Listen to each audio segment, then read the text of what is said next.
Hello, everyone. How's it going? It's April 13th. It's Monday afternoon. Hope you had a good spring break. Coming at you this week, today and Wednesday, talking about this very great writer named Franz Kafka. Kafka is regarded as one of the most important writers of the 20th century and had a profound influence on storytelling, on the imagination of lots of different film and television aesthetics, on literature. He wasn't that well known at the time of his death, but his influence has grown since, to the point where today his name is adjective. We often call things in our messed up society, and as you know, society's messed up. This is a sort of indication of his influence and his real originality, but also his insight. Okay, his name is an adjective, Kafkaesque. What does Kafkaesque mean? Well, before I give you a definition, let me give you an illustration. You ever had to go to the DMV, the Department of Motor Vehicles, to do something? Like, I was in there, for example, maybe, 7-8 years ago. My driver's license was expiring on my birthday, and also my passport was. So I needed the driver's license sooner, so I went in the DMV literally on my birthday. I waited there, 2-3 hours. I was starving. I thought I was going to pass out from hunger.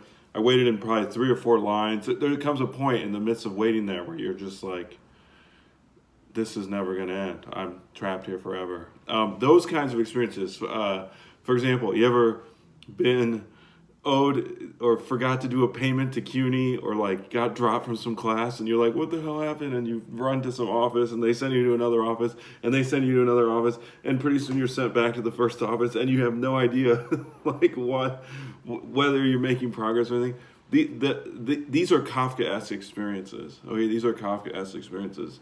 Kafkaesque means very simply when we confront, or when we're confronted by, more likely confronted by, menacing or absurd complexity. Okay? The experience of encountering menacing, that is, it's kind of like, it might hurt you, it's evil, it's bad, like getting dropped from your class, missing a bill and then the landlord's here and so on. Menacing or absurd. The absurd meaning meaningless, like it doesn't seem to warrant the significance that it does. They're like, oh, you don't have this one form? Oh, well, fuck you then. And your life is ruined. Oh, you didn't turn in your FAFSA? Oh my God, what do you... No, absurd complexity. And complexity just means when there's lots of moving parts, I thought I was getting better at this. Okay. Lots of moving parts, this sort of thing. So Kafka, sort of, his world is like this. To give you a couple examples. One famous example is his novel, in Kafka now. His novel, The Trial. Der Prozess in German. And The Trial is this strange novel where the hero is awoken at the beginning of the book by the cops. They're at his door. They arrest his ass. They take him to be processed. And then they release him. And they're like, you got a court date. And he's like, what's this about? And they're like, we don't know. And there's never an answer. The court, when it meets and he's summoned, the court isn't a regular court. It's some, like, in the back of where the court is, in some secret area, and he's being tried for, like, basically, like, guilt about his family and stuff. It's very abstract. It's not like he actually committed a crime, like on an episode of Law and Order. And it becomes to the point where he's, like, just stunned and shocked by this whole legal, paralegal world that he didn't know existed that seems to be controlling the regular police, the regular laws, everything like that. Okay, it's conspiratorial. It's not a realist novel, but to give you like some example of the complexity. So those first guys that arrest him, they're kind of rude. They're joking around to him. They don't really make him see the seriousness of it. And he complains at one point that if he had seen what it meant to be to be in prison there, he would have you know, taking it all more seriously, as they kind of make excuses to the judge. And the next day he goes back to work. He works at a bank, and he accidentally opens this door, and he sees this door he's never opened before. He sees in there the two cops who arrested him getting tortured and beaten, like in some kind of systematic, almost BDSM way. And then he's shocked and surprised. He shuts the door. A couple days later, he's at work again. There's amazing detail in Kafka. Goes back, sees the door again, just out of like blind curiosity for no apparent reason. He opens it again to see if they're in there, and they're still in there getting tortured. It's insane. It's totally insane. So the Kafkaesque, again, that menacing complexity for in this case is the law itself. The law. And the law for in Kafka's world is not rational. It's not logical. It's violent. It's irrational. It's filled with guilt and pain, and it seems to assert itself out of like sadism, out of getting pleasure off of destroying people. Okay, and this speaks to one of the great themes, and also Kafka's politics to some extent, although it's not belabored really. But in any case, he was seen as this idea of the Kafkaesque. Also, what it refers to, it's shorthand for describing how it's seen as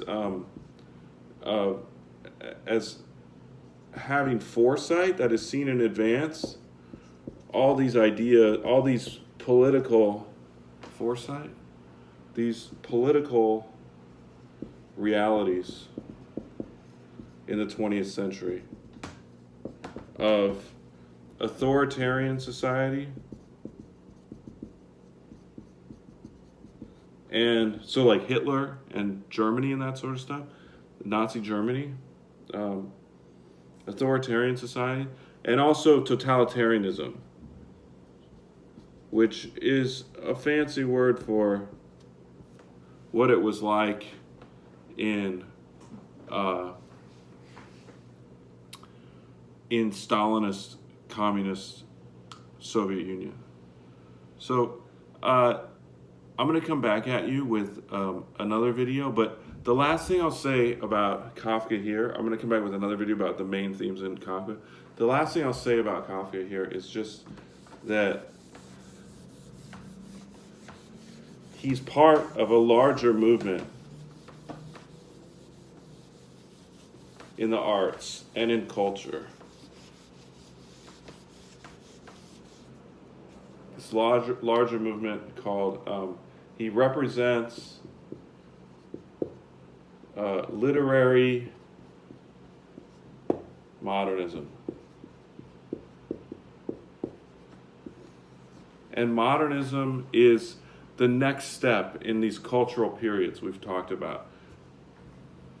It combines, if you have a starting point of not classicism, because we're moving ahead, we'll do the two prior. Romanticism, especially the supernatural aspects of Romanticism, with an antithesis. What's the antithesis of something supernatural? Realism, of course. And Kafka, the synthesis of this, you know, we could call it modernism. It's both rejecting realism. There aren't real courts like that, although there kind of are too, but not as literally done as in the. But for example, just to give you some sense of how literal some of that, describing that crazy court system. Maybe you guys know this. In the city of Chicago, For decades and decades, the police force ran like a black site equivalent to Guantanamo Bay in Cuba, where they tortured suspects into all kinds of unwanted, forced confessions. So it does exist, this kind of crazy Kafkaesque sense of the law and criminal justice and so on. Criminal justice is an oxymoron, if you ask me. Not much justice, and especially not for the real crimes, the ones on Wall Street and so on. So modernism, but also, as we'll see in the next, in the story we're reading today, the Metamorphosis, Kafka had what we call magical realism. Magical realism, okay?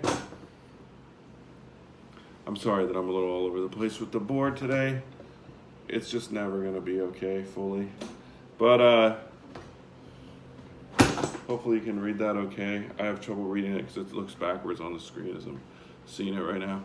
All right, so I'm going to come back at you in a couple minutes with a video on the larger themes in Kafka, and then a few short videos exploring part one of this wonderful story, The Metamorphosis. Okay, I'll talk to you in a second.